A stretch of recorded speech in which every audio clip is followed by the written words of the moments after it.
Welcome, chosen one. In this sacred moment, you're not just listening, you're remembering. This is the hidden knowledge they kept from you, a vibrational truth whispered in ancient texts and echoed in the silence of your soul. The cycle is real, the loop is ancient, but so is your power to break it. This is your awakening. Everything you think you know about death is a lie. You've heard the theories: heaven, reincarnation, nothingness. But if you've ever felt like none of them tell the whole story, you're right. Because over 1,000 years ago, a manuscript was hidden from the world. It's called the Bardo Thorold. The West calls it the Tibetan Book of the Dead. This is a step-by-step survival guide for the afterlife. And if what it says is true, then the moment you die is not the end. And here's the part no one's told you. You've already failed it thousands of times. You've died before. You just don't remember. And if nothing changes, if you don't wake up right now, you'll do it again. So what exactly does this book say happens after death? According to the Bardo Thorold, the moment your heart stops, you're not gone. You're in something called the Chikai Bardo, the first phase after death. It's instant, it's silent, but it's not empty. In this moment, you're shown the clear light, a flash of pure awareness. And if you can recognize that light as your true nature, you're free. No more rebirth, no more cycle. Liberation, right there. But almost no one sees it. Why? Because the mind isn't ready. It's still clinging, still confused. Most people miss it and move to the next stage. That's where things get complicated. What follows is a 7-day journey through different states of consciousness, each more disorienting, symbolic, and deceptive than the last. Visions appear, emotions intensify. You'll see peaceful deities, wrathful ones. You might think it's heaven or hell, but it's all a projection of your own mind. And if you don't know that, if you believe what you're seeing is real, you're pulled right back into another life, another round, another forgetful death. But here's the twist. This isn't just about what happens after you die. It's about what's happening right now. Because every moment you miss that awareness, you're still in the Bardo. And the more you understand it now, the more prepared you are. Not just to face death, but to actually escape the loop. You miss the first moment, that instant after death where the light of pure awareness appears. You passed, you hesitated, clung to your identity, and that hesitation closed the first door. Now the second stage begins. This is where the mind takes over. No longer grounded in a body, your consciousness starts doing what it's always done. It creates. But instead of recreating the physical world, it generates something else, something more symbolic. It builds experiences out of your emotions, beliefs, attachments, and fears. And because there's no body or external reality to anchor you, these mental projections feel real. This stage is called the Chonyi Bardo, the Bardo of visions. And this is where most people get lost. You'll start to see visions, some peaceful, some terrifying, but they're not random. They're personalized. They reflect your own mind, magnified. Many of these visions take the form of divine beings, what the Tibetan tradition calls deities. They're massive, luminous, and deeply symbolic. But here's the key. They're not gods watching over you. They're parts of you, fragments of your mind appearing in forms you'll respond to based on what you believe, what you fear, and what you still identify with. The first being you meet is Vairocana, surrounded by pure white light. He doesn't speak. He doesn't move, because he doesn't need to. That white light is not decoration. It represents the ultimate truth, your original, undistorted awareness. And if you can recognize it, truly recognize it, the cycle ends. You wake up right there, but most people don't. They flinch, because standing in that light strips away everything false. It shows you what you are, without your story, your name, your ego. And if you're not ready to let all that go, the mind pulls you towards something else. That's when a second light appears. It's dimmer, warmer, more familiar. It gives you a sense of identity. It feels safer. That's the light of rebirth.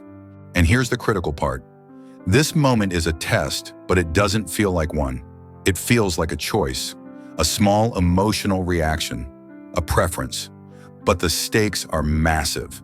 If you follow the softer light, you go back into the cycle, another body, another forgetting, another chance you may never even realize you had. Everything that comes next will feel more comforting, more convincing, more like you. But it's not real in the way you think. It's a system designed to keep you asleep. Recognizing that right now, as you're watching this, is the first step to breaking out. Because if this text is right, you'll be here again. And next time, you might remember. Day 3. By now the pattern is clear. You've been shown the truth and you've looked away 3 times. And now things escalate. You're still in the second phase, but everything is tightening. The space around you, the thoughts within you, the weight of your own mind. Now you're being pulled, not by some force in the sky, by you, by every unresolved thing you carried through life but never faced. And in this space, there's no place to hide from it. Here's the part no one tells you. This stage isn't about death, it's about honesty. It's the part of the journey where you're forced to see what's actually been driving you your entire life. Beneath the personality, beneath the performance. And here's what it looks like. You're confronted by a presence, not beautiful, not terrifying, just still. And in that stillness, it reflects everything. There's no language, no emotion, just a mirror.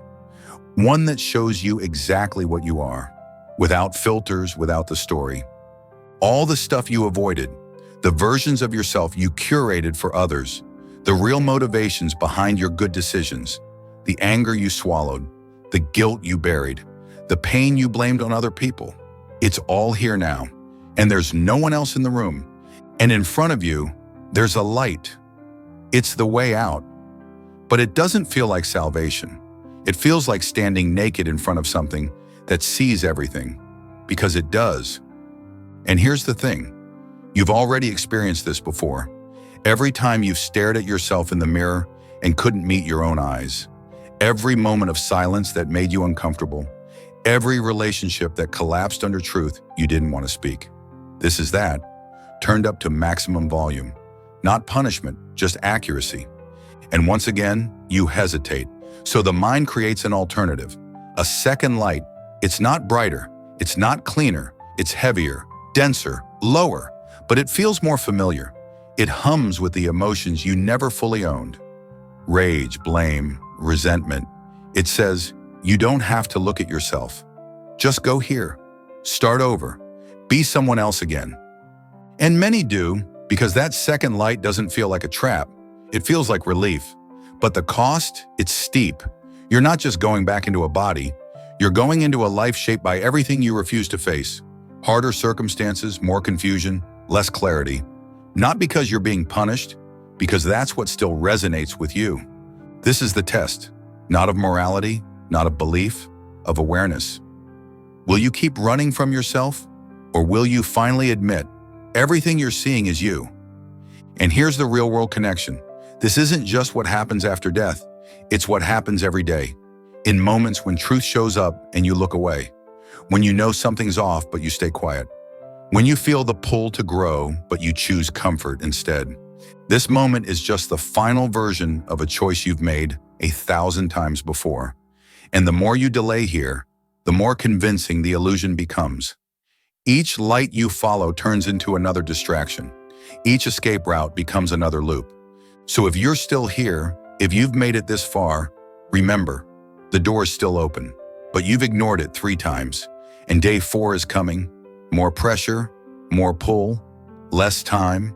You're running out of chances, and the system won't stop until you do. Day 4. At this point, the tone shifts, subtly at first, then all at once. The earlier stages tried to help you.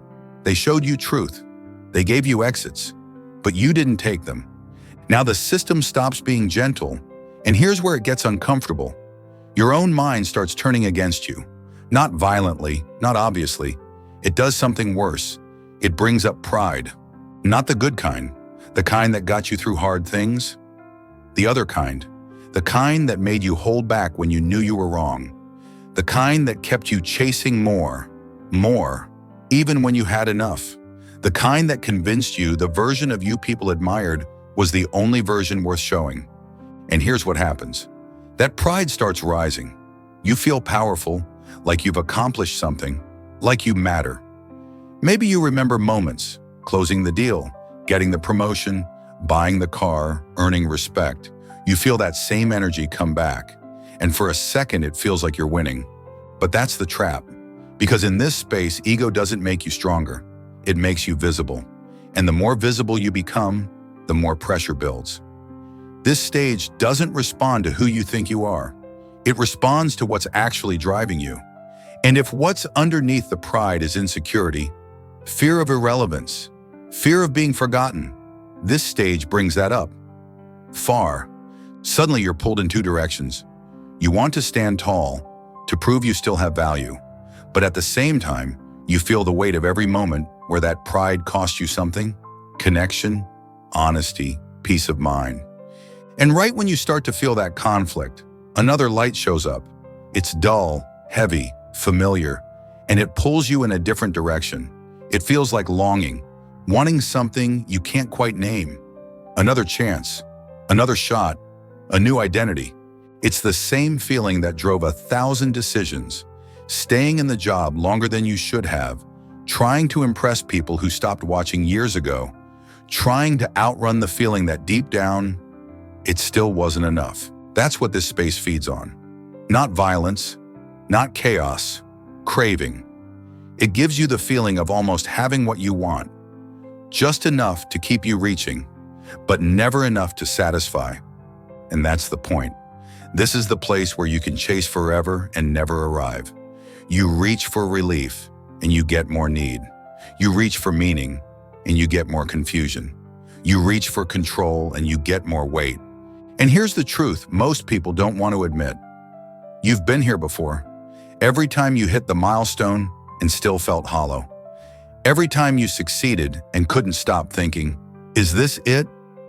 Every time you chose pride over peace because being right felt safer than being real. This stage is that, but without distractions. There's no job, no audience, no way to explain yourself. There's just what's real, and whether or not you're willing to face it. So here's the test. If you defend yourself, you fail.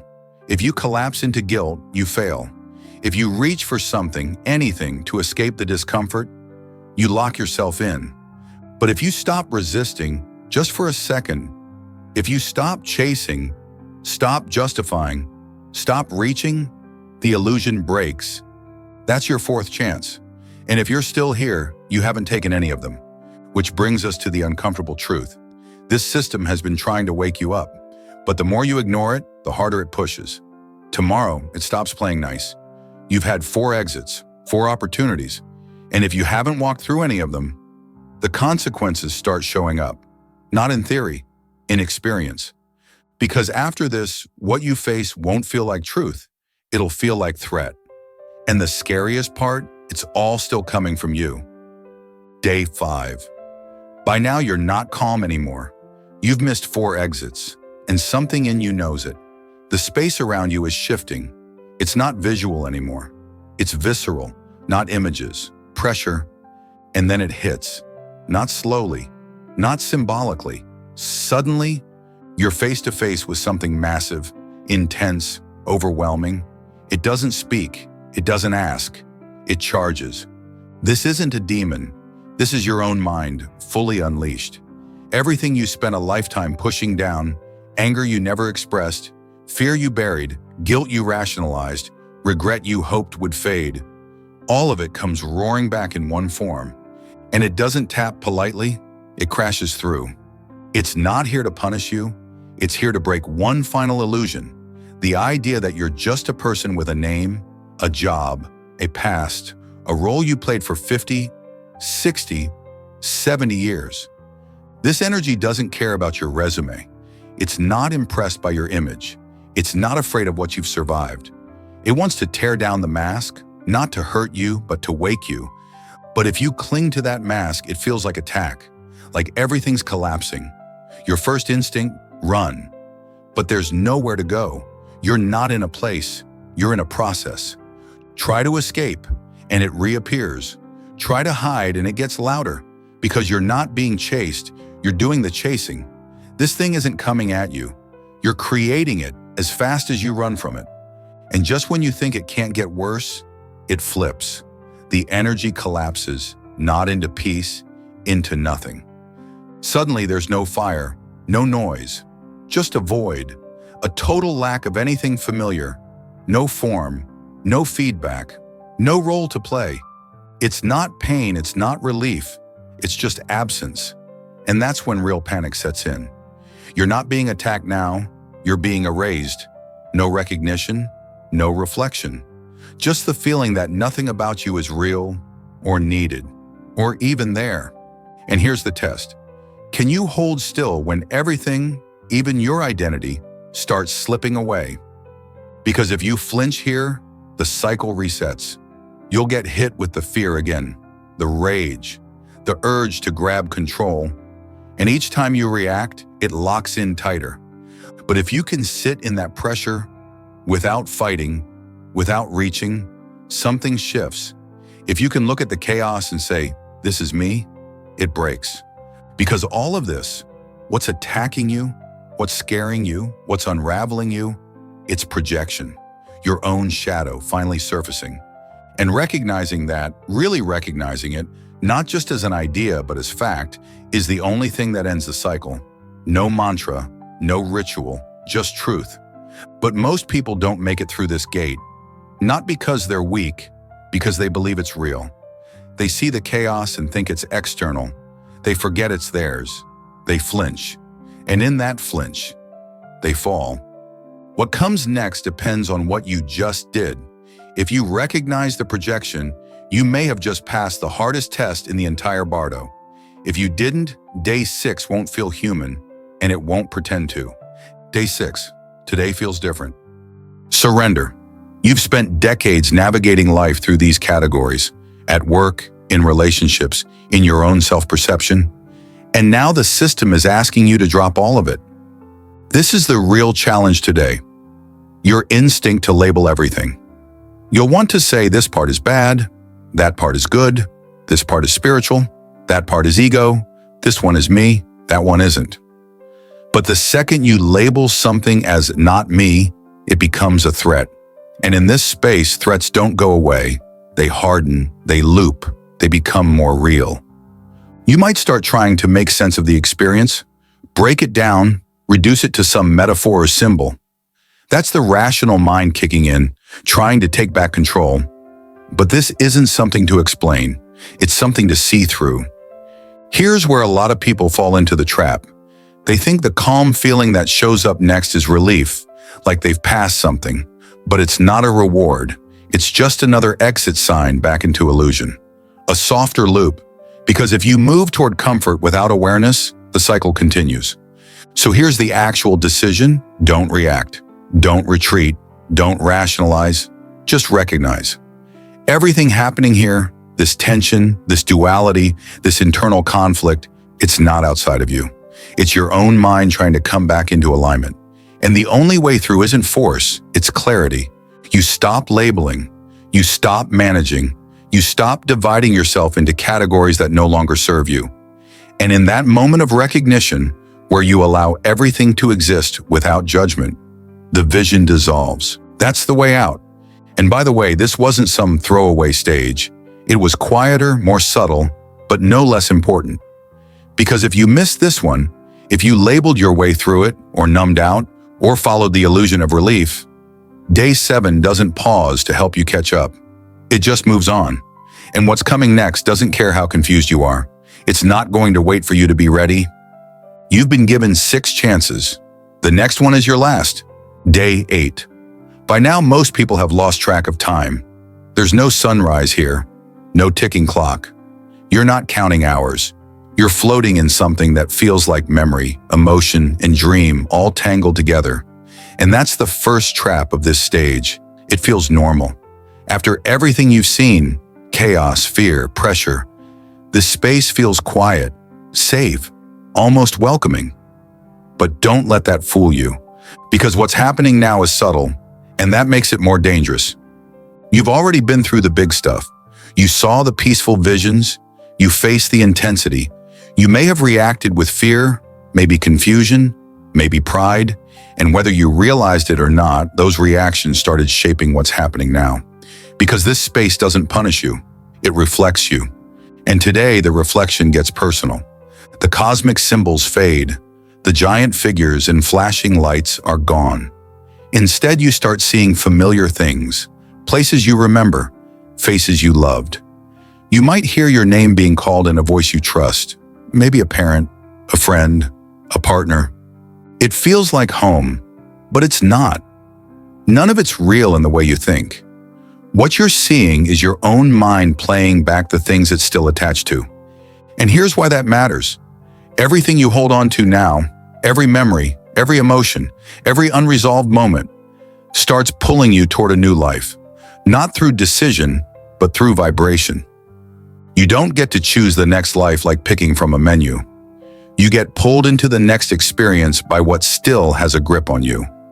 Longing, regret, guilt, desire, even love, if it's rooted in attachment, can start to magnetize you into form. And the longer you follow these familiar images, the stronger that pull gets. Most people don't realize what's happening. They think they're being guided. They think they're going home. They don't see that they're walking back into the cycle with their eyes half closed. This is how the next life starts, right here. Not with a dramatic decision, but with a quiet return to the familiar. And once the momentum picks up, you're not drifting anymore. You're being moved. In ancient traditions, this is the moment where karmic gravity kicks in. Your consciousness aligns with what it never let go of. You're not reacting anymore. You're resonating. And if you don't catch it here, if you don't recognize even these comforting images as illusions, you miss your last real chance to break the cycle. But here's the opportunity. You don't have to fight it. You don't have to reject it. You just have to stay aware. See what's happening without reaching for it. Let it pass through you without attaching meaning to it. This isn't about intensity anymore. It's about clarity. Can you stay conscious, truly conscious, while everything inside you is trying to bring you back into the dream? Or do you mistake the dream for home? That's the test on day 8. And here's the hard truth. Day 9 isn't louder, it's not darker, but it is more dangerous, because now your awareness has started to fade. And what happens next won't look like a test at all. It will look like the next chapter, the next identity, the next you. And if you're not careful, you'll step into it like you always have, without realizing it's a loop. Day 9. At this stage, the illusions don't announce themselves. They don't challenge you. They comfort you. You start hearing things that once meant everything. Your mother's voice calling your name, the way only she could. Your first love's laughter echoing in a way that stops you cold. The feeling of walking through the house you grew up in when everything still felt whole. The smell of your father's jacket. The music you played on repeat at 17, back when the future felt wide open. Familiar like grace, but it's not grace. It's gravity. The Tibetan teachings say this is where the soul stops reacting and starts aligning. You're not choosing a new life. You're defaulting into one, and it's all based on the emotion you're still carrying. So ask yourself, is there something you never said to her? Something you still regret with your dad? A version of yourself you still wish you could become? Because those threads are shaping your return right now. And here's the part that matters most. You can still stop it. Even now. Even this far in. If some part of you sees the pattern, if you recognize these images for what they are, you can break the pull. Not by running, not by rejecting it, just by staying fully aware. This isn't about denial, it's about recognition. That what you're seeing is not the past. It's you trying to feel whole again. But if you believe it's real, if you follow it blindly, you're already on the way. Way back, back into form, back into forgetting, back into the cycle. This is the moment when forgetting becomes momentum, and momentum becomes your next life. The doorway is almost gone, the story's almost written, and what happens next depends on whether or not you can let go of what you thought was home. Day 10. By now, something's shifted. You're not just floating anymore, you're moving. You don't know where. You don't remember choosing it. But there's a pull, a direction. And here's the part most people miss. You did choose, just not with your head. You've been reacting this whole time to fear, to beauty, to longing, to guilt. And every reaction shaped the path you're on now.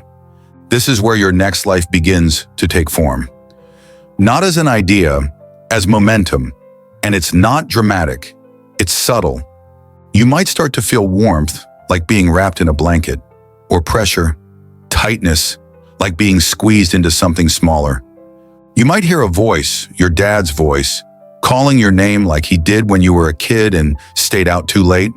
Or your daughter's laugh, the one that used to make everything else stop. It doesn't feel threatening, it feels right, it feels like you're going home. But you're not, you're going back. This isn't liberation, this is reincarnation disguised as comfort. The Tibetan teachings say this is the moment where the soul stops seeing and starts defaulting. The energy you've been carrying, the stuff you never dealt with, starts to solidify. Maybe it's that argument you never resolved, the apology you never gave, the way you looked at your life at 48 and thought, this isn't who I thought I'd be. Maybe it's the feeling of failure you buried under achievement, or the anger you swallowed instead of saying what needed to be said, or the secret thought you had when your parent passed. I wasn't there enough. All of that, that's what's shaping what happens next. This isn't karma in some cosmic punishment sense, it's emotional gravity. What you couldn't let go of is now pulling you into form. You're not choosing a new life like picking a job. You're being drawn into the one that matches your state of mind. It might feel like falling asleep in a familiar place, or like walking through a doorway without noticing you've crossed a line. Some people describe it as a tunnel. Others describe it as warmth, like slipping into a body. And by the time they realize it's happening, it's already too late. Because this stage doesn't scream. It doesn't challenge you. It seduces you with familiarity, with comfort, with the idea that there's still something left to do. And if you believe that, if you follow it, you return. You forget everything. You start again. Another name, another story, another chance to repeat or resolve. But there's still one final window right now. If you can stay conscious, if you can recognize that all of this, even this pull, is coming from your own mind, you can stop it. You don't have to fight. You don't have to run. You just have to see it. This is the moment when forgetting becomes form, and form becomes your next life. But if you can see it, just for a breath, without reacting, without attaching, the pattern breaks. This is the last moment to wake up. Because once this pull becomes identity, once you cross into the next body, everything resets. And you won't even remember this ever happened. Days 11 to 14, the descent into form. At this point, the decision has already been made. Not with words, not with a plan, but with what you held on to. You didn't let go. So now the return begins. These last days in the Bardo aren't about testing anymore. They're about transition. Your mind, your energy, your sense of self. It all starts narrowing. Less vision, less space, more pull. You're no longer drifting in symbols or memories. You're being funneled toward a new body, a new life, shaped by everything you didn't resolve. And here's how it happens. You start sensing people, not abstract figures, but real specific energy. You might be drawn toward a mother who carries the same emotional wiring you never dealt with, rage, anxiety, emotional distance, or a father whose energy feels familiar, not in a loving way, but in a controlling, unpredictable, or unavailable way that mirrors your own struggle with control or abandonment. You might feel drawn to a life where money is scarce, because your last one was defined by the fear of not having enough, or to a body that will carry illness or limitation, because deep down, you never forgave your old one. Maybe you'll be pulled toward chaos, war, instability, pain, because you left your last life still angry, still blaming, still unresolved. Or the opposite. Maybe you're pulled toward comfort, stability, a safe life. Not because you're free, but because you were addicted to control, routine, image. So you return somewhere predictable, manageable. Number. Sometimes you're pulled toward the same problems over and over again, just in a different language, a different place, a different set of faces. This isn't karma as punishment, it's karma as gravity. It's attraction based on vibration. What you feared, what you wanted, what you still think you are. And here's the brutal truth. By now, you're not questioning any of this. You're not seeing the illusion. You're buying into it. It feels right, familiar, like a story you forgot you were writing. You might get flashes, a woman's body, a man's voice, the tension of an argument, a sense of needing to become someone again. Some feel excited, like starting fresh. Some feel fog, numb, confused, as if slipping into sleep. Some feel pain, especially if the next body is already entering difficulty. But very few feel clarity, because by now, you've forgotten you ever had it. This is the final stretch. You're not being reborn into a life because it's your destiny. You're being reborn because your emotional blueprint found a place to continue. It doesn't feel like a trick. It feels like going home. And that's why it works. Because here on day 9, you're not just drifting through memory, you're responding to it, emotionally, instinctively. And in this space, emotion is choice. You're not making decisions with thought anymore. You're moving through vibration. Longing pulls. Grief pulls harder. Love, even love, if it's rooted in attachment, becomes a magnet. And the more you lean in, without realizing it, you're shaping what comes next. You're not being punished. You're being pulled by what you couldn't let go of. This is the quiet beginning of the next life. You're not reborn because you failed. You're reborn because part of you still wants to finish something, say something, feel something. And this is how it happens. That flash of memory, that voice, that feeling of belonging. It feels sacred, but if you reach for it, you set the direction, not consciously, not with a plan, but with emotion that hasn't been released. And once that pull locks in, you're no longer floating, you're on your way. The system isn't forcing you back, you're bringing yourself. And that's what almost no one sees, because this moment doesn't feel dangerous, it feels gentle. Your next life isn't random, it's a continuation of everything you refuse to let go, of the ego you protected for 70 years, the guilt you never said out loud, the grief you managed by staying busy, the love you held so tight it turned into fear of losing it, the ambition that never felt like enough, the apology you never gave the moment you knew you should have changed but didn't. All of that becomes the gravity that pulls you into form. And here's the part, no one sees you think you're starting over, but you're just picking up where you left off in a new place, in a new body, with no memory of what just happened, no awareness that this was even a choice. This is the end of the Bardo. It doesn't close with fanfare, it closes with silence, and you once again become a story. The soul is now circling the moment of conception, according to the Tibetan texts. This is when karmic energy guides you toward parents whose vibration matches your unresolved desires and emotional state. You don't choose based on preference, you choose based on frequency. You're drawn to what reflects you, your past patterns, your unfinished stories, and as that resonance grows stronger, the entry point begins to open. Contact is near the soul begins to move toward union. Male and female energies, forming a vessel, you may feel intense emotion, craving attraction, confusion, even discomfort. That's the soul responding to the magnetism of rebirth. But you no longer remember the process. You don't question where you are or what this means. The decision is happening beneath awareness. And by the end of this day, the soul may already be entering the physical. Then rebirth is underway. The soul attaches identity, begins to reset the memory of the BAU. The clarity, the moments of choice all fade. You don't feel like you're being reborn. You feel like you're beginning, but you're not beginning anything new. You're continuing the same story, just with a different face. Unless something intervenes, the cycle resets here. Another life, another loop, the soul is now embedded in the physical. Conception has occurred. You are no longer hovering, you're inside, but you don't know it. You feel confined, disoriented, perhaps even numb. The Bardo fades like a distant dream. And what replaces it is a growing sense of presence in something small, enclosed, foreign.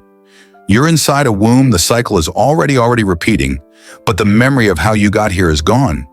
You begin to identify the emotional energy you carried from your last life. Now filters into the body you're entering.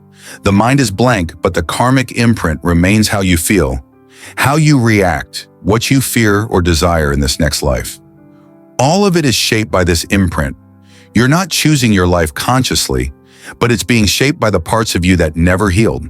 The door has closed, you are inside the body, the bee is over you, no longer remember what just happened, no clear light, no illusions, no tests. That awareness is sealed away like a book closed too early now. The soul rests in silence, waiting to grow, waiting to emerge, but it is not free. It is repeating. You've passed the halfway point of the Bardo. At first, the visions were overwhelming lights, deities, illusions, all reflecting parts of you. You didn't recognize the clear light offered. Liberation, the peaceful guides offered. Direction, the wrathful visions tried to wake you up. And when none of it worked, something else took over. Not fear, not chaos, but familiarity. The illusions stopped confronting you and started comforting you. That's when the real pull began. You were no longer reacting. You were following, you didn't realize it. But your thoughts, your emotions, your unspoken attachments were shaping your path forward. And by the time you felt yourself moving again, it wasn't upward, it was inward toward form, toward identity, toward another life, and now you're inside it. The BAU isn't behind you, it's sealed off. You've entered a body. You don't remember doing it. You don't remember anything that came before, the light, the tests, the choice. All of it is fading into a silence you can't reach anymore. Your consciousness shrinks not into darkness, but into limitation. This new life is beginning the same way your last one did, quietly, innocently. You'll soon open your eyes. Take your first breath and think it's the first time, but it isn't. This is the cycle, the same patterns, the same desires, the same karmic echoes waiting for you the moment you're born. And unless something interrupts it, you will live this life the same way you lived the last, unaware of what's underneath it all. The ancient masters weren't trying to scare us. They were trying to prepare us, because death is not the test. This is right now in this life, the way you live, the way you think, the attachments you carry, the fears you avoid, the truths you silence. These are the things that shape what happens after your last breath. Not judgment, not fate, but your own mind. The bee doesn't begin when you die. It begins the moment you forget who you really are. And most people are already deep inside it right now. The real question isn't what happens after death. It's, have you already forgotten? Because if the cycle is this quiet, you won't even know you're repeating it. But if you're hearing this, if you've made it this far, then some part of you is already waking up, and that changes everything. If you found this eye-opening and want to go even deeper, there's much more waiting for you. Watch the next video in the playlist and discover just how deep the cycle really goes.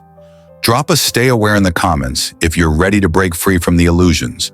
And don't forget to subscribe to the free newsletter below, where we share teachings and truths you won't find anywhere else, because some knowledge is too powerful for the mainstream. If your soul stirred, if something inside you whispered, "I've been here before," then you've already begun to awaken. Remember, the real test isn't after death. It's right now, in this life, in this moment. You are not here by accident. You are not ordinary. You are here to remember, to rise, to break the loop. Stay aware, stay conscious. And if you're ready to go even deeper, your next door is already open. Click the next video, subscribe to the sacred newsletter below, and join the community of awakened souls rewriting their story, one vibration at a time. Until next time, stay in truth, stay in power, stay free.